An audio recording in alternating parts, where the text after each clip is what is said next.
Bonjour à tous, bienvenue dans cette nouvelle vidéo qui va traiter donc de la review numéro 3, donc troisième review sur le super site Expertise 360, donc un site de e-learning pour lequel je me forme depuis quelques mois et où j'ai décidé donc de vous faire un petit report sur les formations qui m'intéressent mais aussi qui pourraient vous intéresser, aussi bien les pratiquants que les coachs.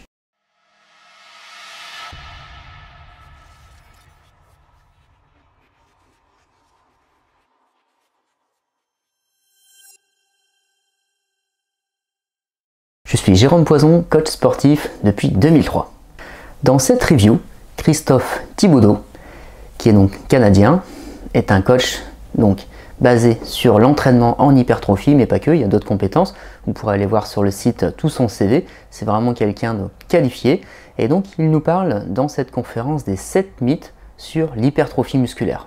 L'hypertrophie musculaire, donc c'est le fait donc de prendre du muscle, donc de prendre de la masse, donc de épaissir ses fibres et à la fois de les développer, de faire en sorte qu'on soit donc beaucoup plus volumineux. Donc il parle des mythes et je suis assez d'accord sur ses propos. Il en donne 7 qu'il décrit donc sur une formation de 1h15.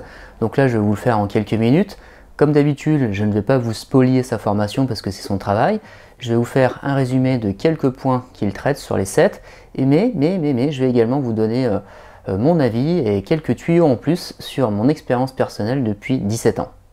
Donc, dans sa conférence, il commence par une petite introduction où il explique le principe de l'hypertrophie d'un point de vue social. C'est-à-dire que déjà, quand on dit à quelqu'un qu'on fait de l'hypertrophie, c'est parfois vu un peu d'une manière un peu péjorative, du style « bah oui, tu fais de la gonflette ». Alors qu'en fait, c'est carrément pas ça, et quand on veut améliorer son physique, on fait de l'hypertrophie. Si on veut être un peu plus rempli dans les t-shirts, si on veut se sentir mieux, et oui, on fait de l'hypertrophie, donc il n'y a pas de points négatifs là-dedans ou de critiques à avoir.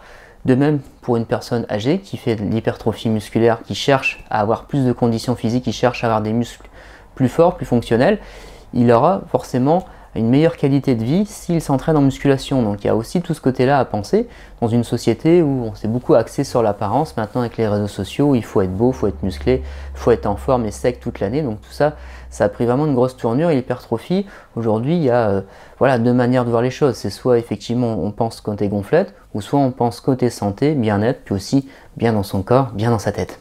D'un point de vue préparation physique, l'hypertrophie est souvent un petit peu mis de côté alors que ça fait partie de la base de la préparation physique.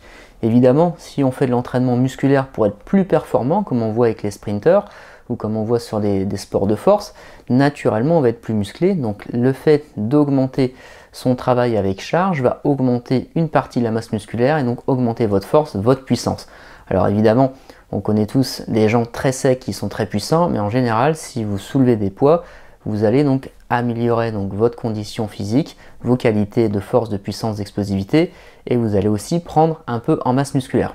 Alors sur les 7 mythes, j'en ai sélectionné 5, donc je ne vais pas vous donner les 2 autres, je vous laisse le soin de regarder la formation, et donc je vais parler du premier mythe, qui est le mythe du no pain, no gain. Donc sur ce mythe-là, qu'est-ce qu'on veut dire par là sur cette expression no pain, no gain? C'est, si je ne souffre pas sur les barres, je ne vais pas progresser. Donc je suis à moitié d'accord avec ça, c'est-à-dire que Christian Thibaudeau également, c'est-à-dire qu'on peut avoir des progressions, on peut avoir de la progression sans pour autant avoir des courbatures. C'est ce que j'explique souvent à mes adhérents. Ah oui, j'ai pas eu de courbature sur ton programme. Oui, mais tu as progressé dans les mensurations. Bah oui, comment ça se fait? Donc ça veut dire qu'en fait, on peut progresser sans courbature. Alors évidemment, si on ne sent jamais rien et qu'on s'entraîne avec des petits poids ou qu'on monte jamais l'intensité, on ne progressera pas. Mais c'est pas parce que vous n'êtes pas cassé pendant 3-4 jours sur vos muscles qu'ils ne vont pas progresser. Et là, il explique également que le fait d'être trop courbaturé, c'est également contre-productif. On a tous fait une séance de cuisses où on a chargé la barre en squat à fond, on était avec un collègue, on a mis le paquet, après on a enchaîné des squats sautés, après on a fait des fentes avec rebond en bulgare, avec des haltères, après on a fait de la presse, et on a fait une séance de fou, on a vraiment donné tout ce qu'on avait, et le lendemain on ne sait plus marcher, on ne sait plus descendre l'escalier, et ça dure comme ça pendant 7 jours. Et ça peut être contre-productif, parce que finalement, si on est trop courbaturé, il va se passer plusieurs jours avant qu'on récupère, et finalement pendant ces plusieurs jours-là, on n'est pas en train de s'entraîner à la salle sur d'autres groupes musculaires, on n'est pas en train d'être dans sa courbe de progression. Donc le fait d'être trop courbaturé, ce n'est pas bon non plus. N'oubliez pas que les courbatures, ce sont des micro-fissures dans le muscle. Donc ces micro-fissures-là sont intéressantes parce qu'après le muscle va se reconstruire en plus fort, plus tonique. Mais il ne faut pas oublier que ce n'est pas anodin, notamment chez le public féminin. Quand on a trop de courbatures, finalement une courbature c'est un saignement. Et si on saigne trop souvent, voilà, on se fatigue et le taux de fer diminue, et pour les femmes, ça peut être également épuisant, également pour les hommes. Donc sur ce mythe-là, je suis entièrement d'accord, il faut s'entraîner avec intensité. Parfois on peut être courbaturé, c'est très bien, mais il ne faut pas que ce soit au-delà de 2 jours, sinon pour récupérer, si on fait ça tout le temps, qu'on s'entraîne à l'échec, à chaque série, on met le max et on arrive à ce qu'on appelle au point de rupture, et bien on ne tiendra pas dans le temps et on risque de se blesser. Donc il faut aussi alterner des cycles, on peut avoir un cycle de force où effectivement là on va avoir des grosses courbatures sans pour autant avoir de congestion, mais on va faire ça sur 3-4 semaines et derrière on va récupérer avec des cycles où on va s'entraîner moins lourd, plus en congestion, plus avec des séries de 12-15 et là on aura peut-être moins de courbatures mais plus de sensations, mais finalement l'association des 2 cycles vont faire qu'on aura un gain d'hypertrophie musculaire à la fin de ces 2 mois par exemple. Autre mythe, on ne peut pas prendre de la masse en déficit calorique, c'est-à-dire qu'on ne peut pas prendre de la masse et sécher en même temps. C'est souvent une question qu'on me pose et j'aime beaucoup cette formation parce que je m'y retrouve un peu dans toutes les questions que les abonnés me font, c'est je peux pas sécher et prendre de la masse en même temps. Alors oui et non, en fait ça dépend. Ça dépend de quoi? Par exemple un débutant par exemple sur les 3 premiers mois, il peut à la fois prendre du muscle et perdre du gras. Pourquoi? Parce qu'il est débutant. Donc il va s'entraîner, il va soumettre ses muscles à des charges, à des contraintes, donc les muscles vont devoir se développer. Et même s'il est en déficit calorique, étant donné qu'il a des réserves de graisse, s'il débute, c'est que quelque part il veut aussi s'assécher un petit peu, perdre du gras, et on démarre pas non plus sur des diètes basses en calories, donc finalement le fait de manger équilibré avec un petit peu moins de besoin et de s'entraîner, on a à la fois le beurre et l'argent du beurre, donc prise de masse et perte de gras. Par contre, on aura difficilement ces résultats sur quelqu'un de confirmé. Quelqu'un de confirmé qui s'entraîne en déficit calorique, il aura un gain infime parce qu'il n'aura pas assez de calories pour anaboliser du muscle. Il n'y aura pas assez de glucides envoyés au muscle pour qu'il y ait ce fameux glycogène qui va venir irriguer le muscle. Il n'y aura pas assez d'apport calorique finalement qui fait que le corps va progresser. Donc le mythe de je ne peux pas prendre du muscle et perdre du gras en même temps, ça ne fonctionnera que pour les débutants qui eux y arriveront, ou certains profils génétiques qui arriveront à prendre du muscle tout en étant en déficit calorique. Moi j'ai une athlète, c'est son cas. C'est un métabolisme lent qui prend très facilement du muscle avec très peu de calories. Et même en déficit calorique, elle arrive à en prendre. Mais c'est une personne, on va dire une personne sur 1000 parce que je ne saurais pas faire les statistiques, mais moi je l'ai constaté. Et je l'ai constaté chez les femmes et chez les hommes. Et évidemment, coachant des personnes depuis 17 ans, j'ai vu passer beaucoup de monde et j'ai quelques cas de figure où c'est arrivé, ça reste quand même une minorité. Troisième mythe, le mythe de l'entraînement en volume, c'est-à-dire avec beaucoup de séries. Alors souvent on entend des personnes qui font 25 séries par muscle pour l'hypertrophier et je faisais les mêmes erreurs quand j'étais adolescent, j'ai commencé à 16-17 ans. Voilà, moi quand j'arrivais, je faisais une séance de 4 heures et je faisais tous les muscles avec tous les exercices possibles et imaginables. Et une fois que j'ai fait mes 4 heures de muscu, je m'en allais. Évidemment, j'ai progressé, mais peut-être beaucoup moins vite que si j'avais fait les choses comme il faut. Mais à l'époque, quand j'ai commencé en 1994, je ne savais pas comment il fallait faire. Donc j'écoutais le kiné qui était dans la salle, j'ai écouté les conseils des anciens. Il n'y avait pas tout ce qui est réseaux sociaux, internet et toutes les formations qu'on peut trouver actuellement. Donc je faisais ça. Évidemment, à l'heure d'aujourd'hui, je vais vous dire que c'est contre-productif de faire 25 séries par muscle, surtout que les muscles ne réagissent pas de la même manière. Donc par exemple, sur les grands groupes musculaires comme les cuisses, les pecs, le dos, on peut faire du 16 séries, il n'y a pas de souci. 16, 20 séries maximum, après tout dépend aussi de votre endurance et votre niveau de pratique. Pour un débutant, 16 séries, c'est largement suffisant. Par contre, pour les bras, il n'y a pas besoin de faire autant de séries. Les muscles sont beaucoup plus petits, beaucoup moins volumineux qu'un grand dorsal, qu'un grand pectoral. Donc sur les bras, si vous faites entre 9 et 12 séries, ça suffit largement à partir du moment où vous sélectionnez des exercices qui travaillent toutes les parties des muscles. Si vous faites des exercices pour les triceps, mais vous faites que des exercices pour le vaste externe, forcément là c'est pas cohérent, mais qui dit triceps, 3 muscles, vaste externe, longue portion, vaste interne, au moins faire 3 exercices. avec 3 à 4 séries, et ça suffit largement, pas la peine d'aller à l'échec, comme on l'a dit tout à l'heure, ou de rajouter série sur série. Si c'est pour perdre sa fameuse congestion et être fatigué, finalement, ça ne sert à rien. Par contre, s'il y a bien un groupe qui est assez atypique, ça va être les épaules. Moi, les épaules, je fais à chaque fois 25 séries. Et c'est le seul muscle que je me permets de faire 25 séries parce que c'est très endurant. Les épaules ont des fibres endurantes beaucoup plus que sur les autres groupes musculaires. Et si je ne fais pas 5 séries par exercice sur 5 mouvements, j'ai l'impression de ne pas avoir fait de séance. Donc je monte à 5 séries. Après, c'est mon ressenti. C'est également un ressenti que j'ai vu sur d'autres athlètes. Testez également sur vous. Si vous êtes cuit à 20 séries, faites 20. Mais avec l'entraînement, l'endurance, la répétition des années, moi j'ai tendance à monter à 25 séries. Pour moi, ce sera le seul exemple valable pour les épaules. Quatrième mythe, le mythe qui rejoint un petit peu ce qu'on vient de dire précédemment, du temps d'entraînement. Donc on a parlé du volume, le nombre de séries par exercice, mais également il y a le temps d'entraînement. Alors il y a beaucoup d'études qui disent, au-delà de 60 minutes d'entraînement, ça ne sert à rien de continuer.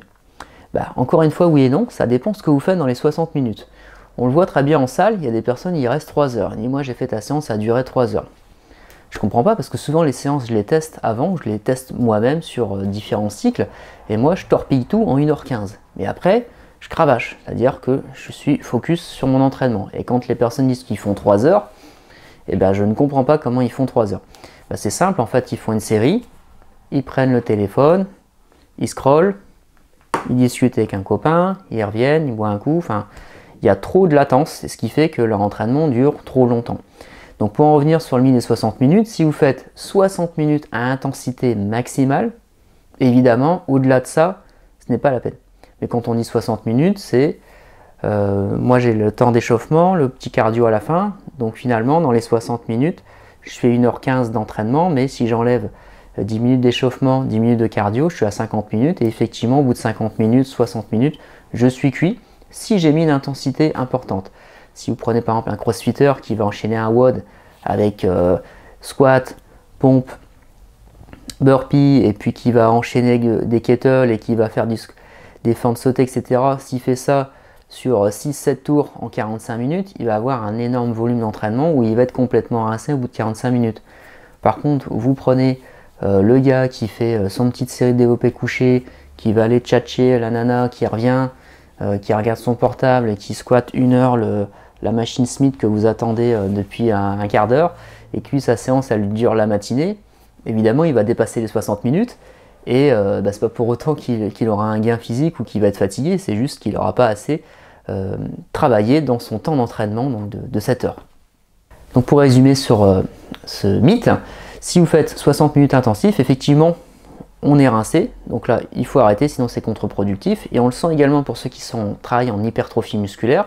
Quand on a atteint sa congestion, quand on sent que quand on continue les exercices, on pompe, et finalement on perd cette congestion et on commence à saturer, ça veut dire que déjà au niveau du taux de glycogène, au niveau des hormones, ça commence à descendre, le cortisol commence à monter, donc effectivement au-delà d'1 heure, ça ne sert à rien de continuer dans ce cas de figure-là.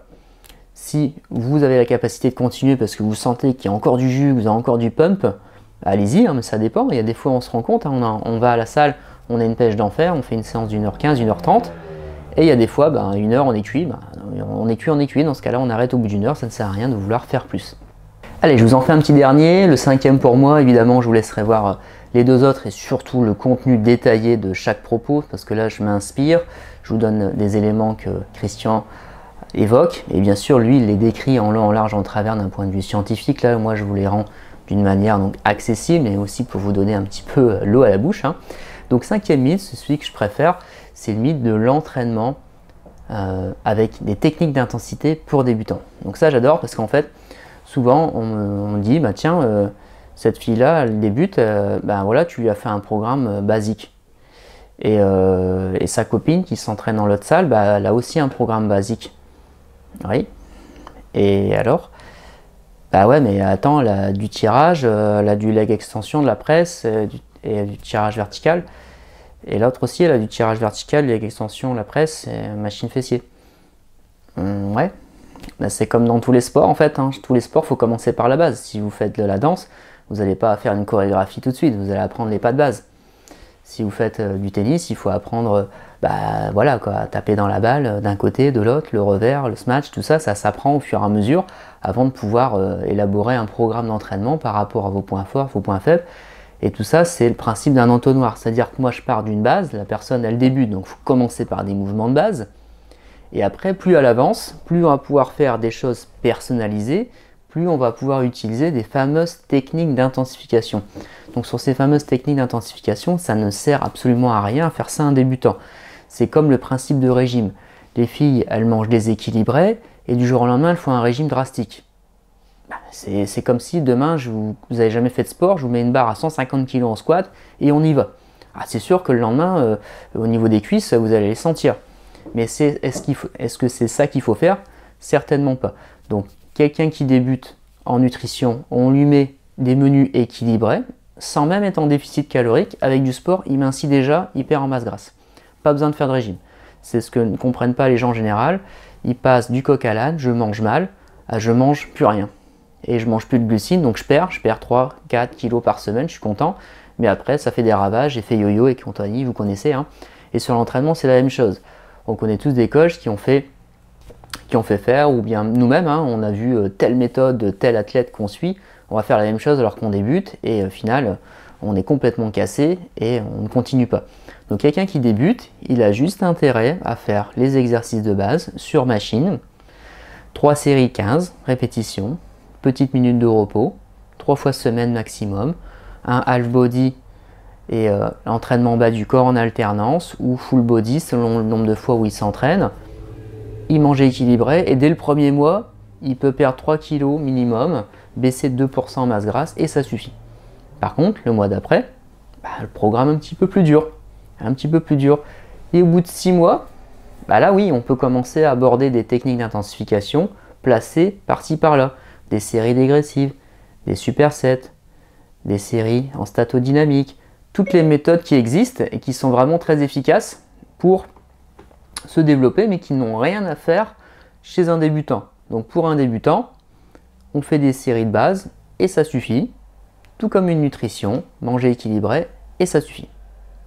Donc faire un programme avec des techniques intensives, avec des exercices complètement sortis des sentiers battus pour faire style que cet exercice-là il est top, ou ce super exercice fessier que tu fais à la poulie, la tête en bas, ou l'exercice à la presse que tu fais à l'envers parce que tu as vu un Instagrammeur faire ça, vous laissez tomber. Donc il y a des variantes qui sont intéressantes pour la suite, mais quand on fait le début, on commence par la base en entraînement, par la base en nutrition, ça suffit largement.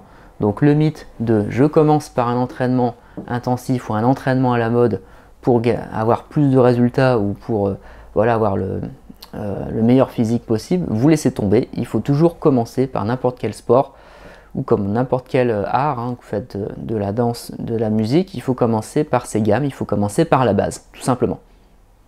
Voilà, j'espère que cette petite review vous a plu et que vous aura donné envie d'aller voir ce que a fait notre ami Christian du Québec. Je vous mets donc le lien dans la description. Et bien sûr, abonnez-vous à la chaîne, partagez, likez, suivez-moi sur les réseaux sociaux Instagram et je vous dis à très bientôt pour la prochaine vidéo.